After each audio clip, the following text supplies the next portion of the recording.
holding a tablet that was written thousands of years ago and being able to read what it says. It's an amazing feeling. Imagine uncovering a 3,700-year-old Babylonian tablet, long overlooked in a museum drawer, and feeding it into cutting-edge AI, only to have it spit out mathematical and astronomical knowledge so advanced it rattles every assumption we've made about ancient intellect.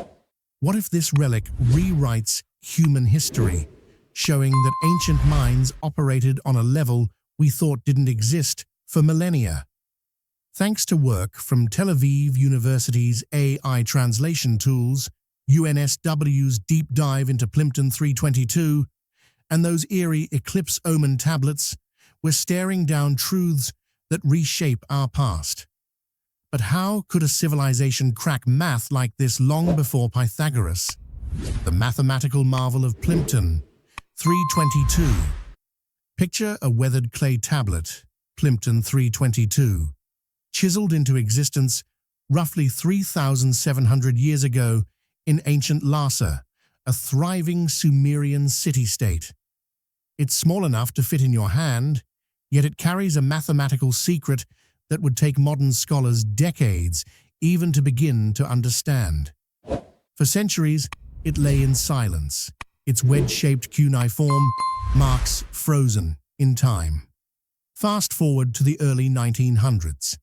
Edgar Banks, an American diplomat turned antiquities dealer, and one of the real-life inspirations for Indiana Jones, acquired the tablet in Iraq. Eventually, it found its way into the rare books collection at Columbia University in New York, where it sat, largely ignored, in a dusty display case. To most eyes, it was just another fragment of ancient mathematics. But in the 1940s, scholars noticed something odd. The numbers weren't random. They formed what looked suspiciously like Pythagorean triples, sets of numbers that perfectly fit the equation. And here's the strange part. Pythagoras wouldn't be born for another 1,000 years.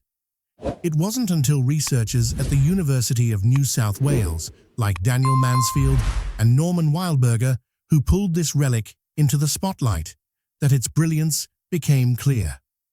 Plimpton 322 wasn't just a quirky list of right triangles, it was a trigonometric table.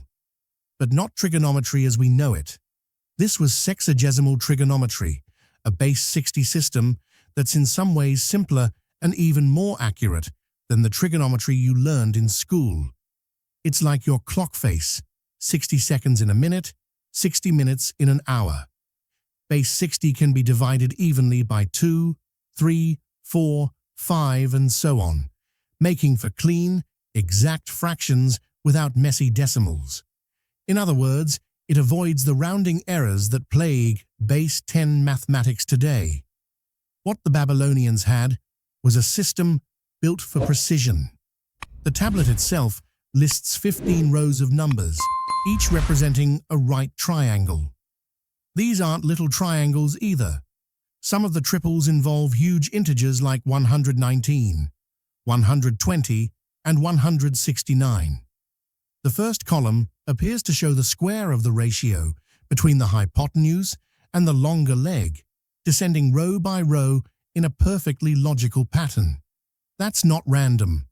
It's the signature of a mind that understood how to organize data with purpose. Here's the part that still keeps me up at night. The Babylonians didn't stumble into this by accident. They had a method. They specifically chose regular numbers, ones divisible by small primes like 2, 3, and 5, ensuring the math stayed neat in base 60. This wasn't guesswork, it was algorithmic thinking. You could call it the earliest known example of mathematical programming, running in the minds of ancient scribes instead of on silicon chips. UNSW's analysis also suggests the tablet is incomplete. The original could have had 6 columns and up to 38 rows, which would make it a much larger and more systematic reference tool than we've seen. This isn't just a scrap of math. It's a carefully constructed resource. According to Dr. Wildberger, its accuracy even surpasses that of modern trigonometric tables because it's based on exact ratios instead of approximations. Now, I know what you're thinking. This sounds like something out of a math lecture. But imagine your high school geometry teacher dropping this bomb on you. That theorem we credit to Pythagoras, yeah, the Babylonians were using it 1,000 years earlier, and they might have done it better. That's the kind of historical mic drop we're talking about here, and it's not just about dates on a timeline. Plimpton 322 forces us to rethink the story we tell ourselves about the birth of science. For generations, we've been told the Greeks were the pioneers of mathematics, astronomy, and geometry. But this tablet suggests a much deeper, older origin. One rooted in Mesopotamia, where cities rose from the mudflats and ziggurats scraped the sky. This leads to the big question: what was it for? Some researchers think it might have been a teaching aid for scribal schools, training the next generation of mathematicians. Others suspect it was a practical tool for architects and engineers, helping them design temples, palaces, and canal systems with uncanny precision. Imagine ancient surveyors standing in the hot Mesopotamian sun, referencing this clay blueprint to ensure their work was perfectly aligned. The beauty of their trigonometry was its purity. The Babylonians didn't need sine, cosine, or tangent. They worked directly with ratios, stripping trigonometry down to its essentials. And because they used base 60, their calculations could achieve a level of accuracy that sometimes beats ours today. Think about that.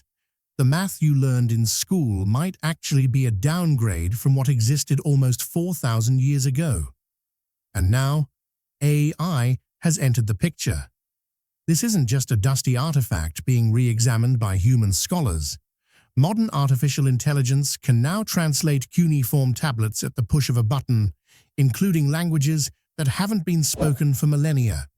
That means tablets like Plimpton 322 can be read in hours instead of decades.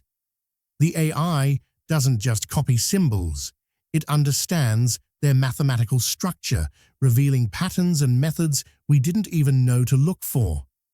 That's where the phrase 3,700-year-old ancient Babylonian tablet decoded by AI, what it showed is terrifying, comes alive.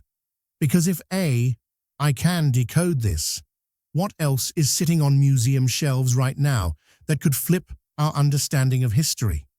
What other modern ideas might turn out to be ancient rediscoveries? And just when you think you've got your head around that, there's a final twist. Plimpton 322 might just be the theory. But theory alone doesn't build ziggurats, irrigate farmland, or map the stars. The real question is, how did they use it?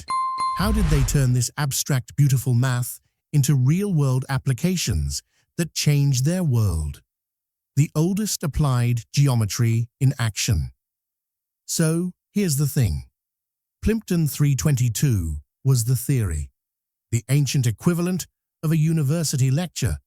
But what happens when you drag that terrifyingly advanced math into the dusty, sun-bleached reality of 3,700 years ago? Well, that's where C427 comes in. This is not an abstract list of perfect triangles. This is applied geometry carved into clay for a very real, convenient reason: settling land disputes. Now picture this. It's around 1900 BCE, somewhere in the ancient city of Sippar in Mesopotamia. You're not dealing with skyscrapers or GPS satellites. Your landmarks are mud brick walls, irrigation canals, and the occasional temple tower scraping the horizon. And yet, here you are, holding in your hand a clay tablet that could give a modern surveyor a run for their money. C427 is about the size of an iPad mini, but instead of glass and pixels, it's dense baked clay, inscribed with neat rows of cuneiform. Daniel Mansfield, the Australian mathematician who decoded this tablet in 2019, realized that this wasn't just math for math's sake. This was a legal document. It laid out, in exact measurements, the boundaries of a farmer's field. And the numbers?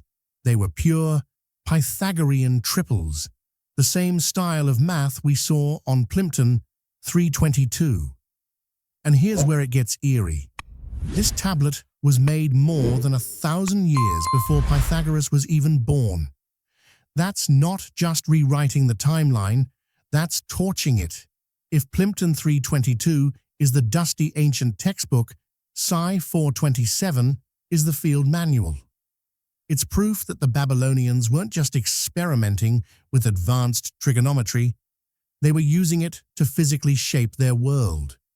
Imagine two farmers in ancient Sippar arguing over where one plot ends and the other begins. Without precision, you get disputes, wasted resources, maybe even violence. But the Babylonian surveyors, the equivalent of your modern land registry agents, could whip out a clay tablet, press a stylus to wet clay, and lock in the dimensions so clearly that there was no room for argument. That's not just clever math. That's societal stability carved in stone or clay in this case. And here's what makes this terrifying in the modern sense.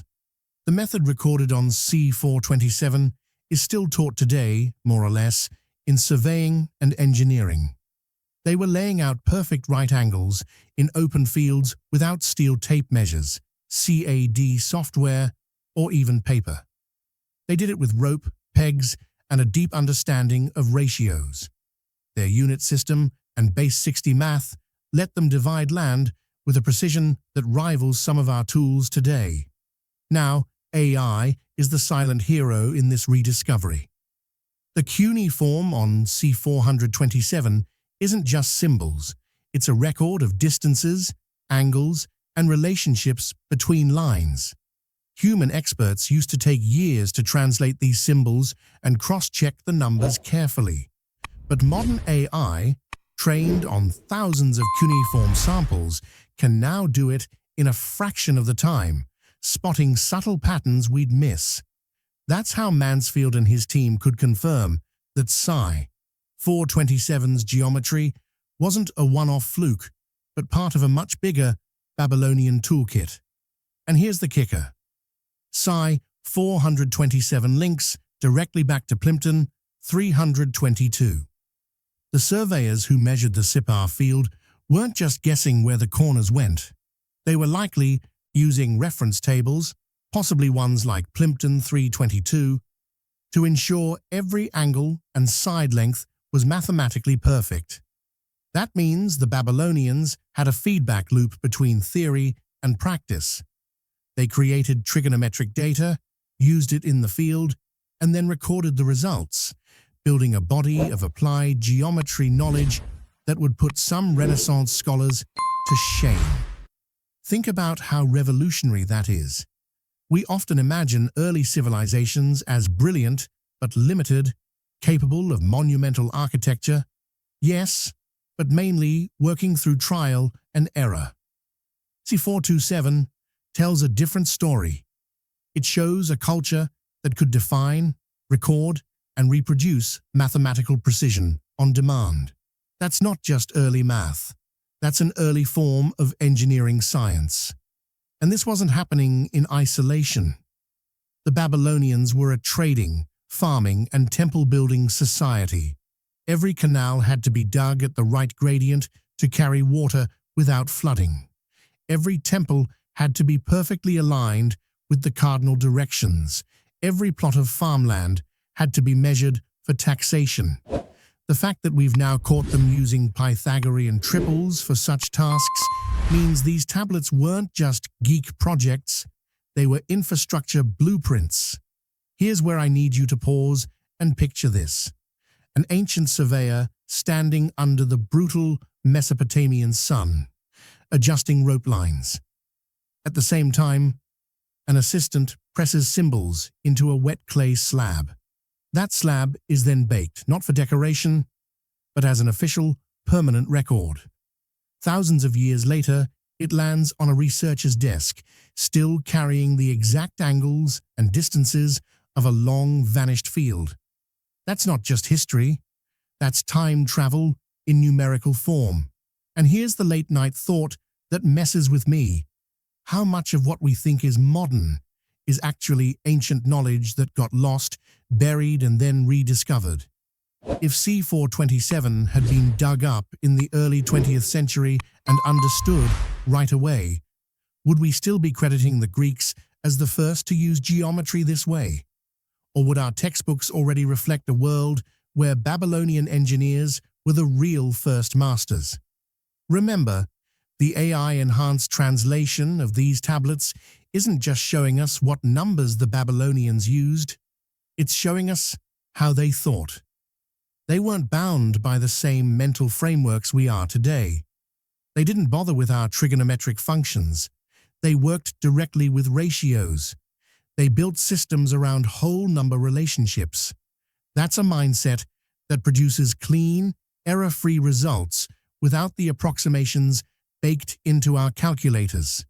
So, when you hear the phrase 3,700-year-old ancient Babylonian tablet, decoded by AI, what it showed is terrifying. This is part of what it's talking about. It's terrifying not because it's ominous, but because it collapses the neat little ladder of human progress we've been taught. It makes you question whether history is a straight line or a cycle of remembering and forgetting. And if Psi 427 and Plimpton 322 together can rewrite the history of math. Imagine what happens when we move from the ground to the sky because the Babylonians didn't stop at land surveying. They pointed their mathematical minds upward, tracking the movements of the sun, the moon, and the stars with eerie accuracy. And they didn't just measure them for curiosity. They believed those movements could foretell disaster. This brings us to the next piece of the puzzle, the eclipse tablets. These records make C427 look almost tame because the Babylonians were not just marking boundaries on Earth. They mapped the heavens, predicted when the skies would darken, and warned of what it meant. The prophecies of doom. Here's a thought that'll keep you awake tonight. You're living in ancient Babylon, it's a warm night, and you're outside because the desert air finally feels bearable. The moon is bright, full, and hanging low over the horizon. Then, without warning, a shadow starts to creep across its surface. You've seen this before, but you know exactly what it means because your city's astronomers have warned you. An eclipse isn't just a shadow in the sky. It's a cosmic warning. And sometimes it's the kind that makes kings lose sleep. We left off with the Babylonians using mind-bending geometry to divide farmland accurately. But that same civilization also turned its attention upward, tracking the skies with a precision that would take almost 4,000 years to rediscover the modern world. And what they recorded in clay, that's where the story starts to feel unsettling. Archaeologists have recently used AI to decode a set of ancient cuneiform tablets, some over 4,000 years old, that go far beyond star maps or lunar calendars. These were not just scientific records, these were omens. The tablets describe the timings and appearances of lunar eclipses in painstaking detail, cross-referencing them with historical events to predict disasters. And I don't mean vague fortune cookie predictions, I mean specifics: a king's death, a collapse of crops, a plague sweeping through the land, swarms of locusts blotting out the sky. The Babylonians believed the moon was deeply tied to the fate of their rulers. If the eclipse darkened a certain part of the moon, it could signal that the king's life was in danger. If it happened in a particular month or was accompanied by certain planetary alignments, it could mean famine, pestilence, or an invasion from the west. This was not just superstition to them, this was an early warning system. The stakes were so high that entire state rituals revolved around these predictions. Here's where it gets wild. When an eclipse was predicted to foretell the king's death, they sometimes staged a cosmic bait-and-switch. They would install a substitute king, often a prisoner or low-ranking official, who would rule in name only for 100 days. The real king would step back, hidden and safe, while the substitute took the bad omen on his head. At the end of the period, the substitute would be quietly executed, the curse lifted, and the real king restored. It's ruthless, but from their perspective, it was cosmic insurance. These predictions weren't lucky guesses. Babylonian astronomers recorded over 1,200 years of eclipse data, and they could identify patterns in the moon's movements that modern scientists now recognize as the Saros cycle, an 18-year repeating rhythm of eclipses. Without telescopes and without satellites, they could pinpoint not only the occurrence, but often the exact night it would happen. And here's the part that made researchers' jaws drop. The AI-assisted translation revealed references to eclipses that modern astronomers could confirm with NASA's eclipse database. The tablet's timings match what we now know actually happened in the skies thousands of years ago. That means these weren't myths written after the fact. They were real-time records, accurate enough to test against modern astronomy. The terrifying part of 3,700-year-old ancient Babylonian tablet, decoded by AI, what it showed, is terrifying, isn't just that they predicted eclipses, it's that they tied those predictions to real events, droughts, wars, political assassinations, and the records show a disturbing number of matches. Imagine living in a world where the night sky was not just beautiful, but a ticking clock for doom. And AI has been a game changer here. Translating cuneiform is notoriously slow, partly because many symbols can mean different things depending on context. But AI trained on massive cuneiform datasets can now flag those meanings based on probability, speeding up what used to take years into weeks. This allowed researchers to reconstruct entire omen sequences that had been broken or mistranslated before. And those sequences reveal a Babylonian worldview where astronomy, religion, and politics were woven into one unshakable system. Think about it. A civilization that could measure land with precision and also read the sky as if it were a royal decree. Their science and superstition were inseparable. The eclipse wasn't just an astronomical event. It was a verdict from the heavens, and the Babylonians acted accordingly, shifting policy, staging rituals, and even sacrificing lives to align themselves with that cosmic order. Here's something that stuck with me. The tablets often recorded not only the eclipse, but what happened afterward. In one case, a lunar eclipse was followed by an invasion from Elam. In another, the prediction of famine was backed up by archaeological evidence of drought in the same time period. Whether you believe in omens or not, the historical connections are eerie enough to make you wonder if their superstitions were, in some way, a coded form of long-term environmental and political observation. This is mathematical time travel. Every fragment AI reconstructs is like a message from the past saying, "We've been here before." And maybe the question isn't just how advanced they were, but whether we've learned enough to break the cycle. So, what do you think? Are we truly progressing or just walking in circles? Drop your thoughts in the comments, because if the Babylonians could see our world today,